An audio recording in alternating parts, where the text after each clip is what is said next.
Good morning friends. Next lecture છે તિમિરની અંદર third પટલગત Timir, તૃતીય પટલગત તિમિર હોય તો શું થાય? ઉધ્વમ પશ્યતિ ન અધસ્તામ, એટલે કે ઉપરનું દેખાય તો નીચેનું ના દેખાય. તૃતીયમ પટલમ ગતે, કે જ્યારે ત્રીજા પટલમાં તિમિરના દોષો હોય ત્યારે ઉર્ધ્વમ પશ્યતિ, ઉપરનું દેખાય નીચેનું ના દેખાય.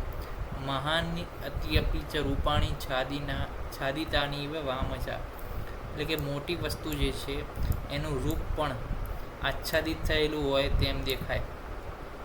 કોઈ મોટી વસ્તુ હોય, ધારો કે બિલ્ડિંગ જોઈએ છીએ આપણી મોટી, તો એ જે છે આચ્છાદિત થઈ ગયેલું હોય એવી આપણને દેખાય.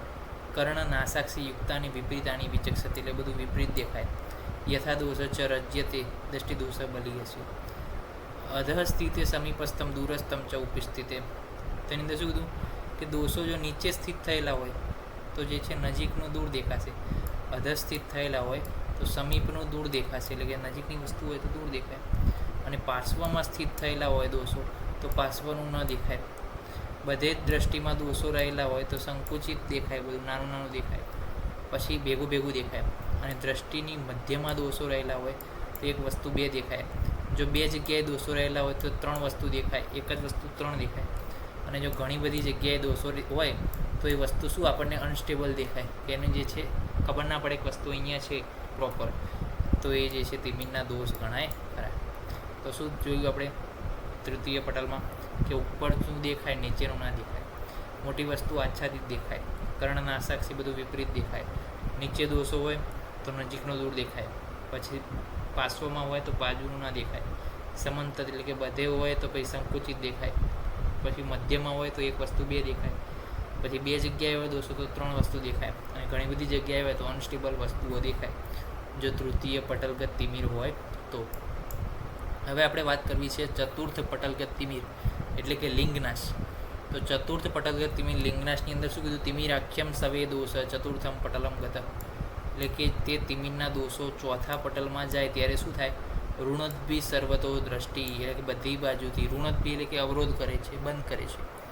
સર્વતો એટલે કે બધી બાજુથી, દ્રષ્ટિ એટલે કે જે વિઝન છે ને, તો કે જ્યારે દોષો ચોથા પટલમાં જાય ત્યારે બધી બાજુથી શું થાય છે? સાઇટ ઘટે છે, જે આપણી આઈ સાઇટ હોય.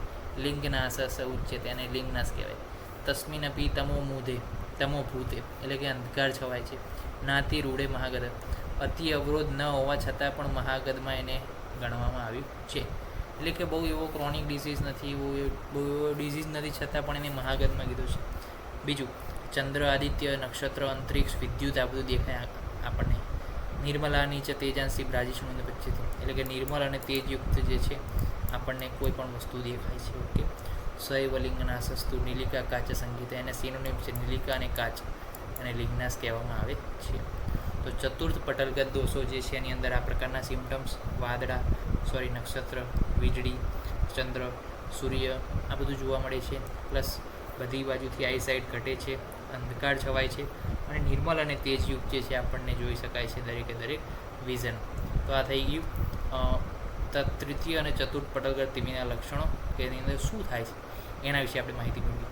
તો હવે તિમિરના ટાઈપ વાત જ પિત્ત જ કફ જ પ્રમાણે છે, એના વિશે આપણે નેક્સ્ટ લેક્ચરની અંદર અભ્યાસ કરીશું.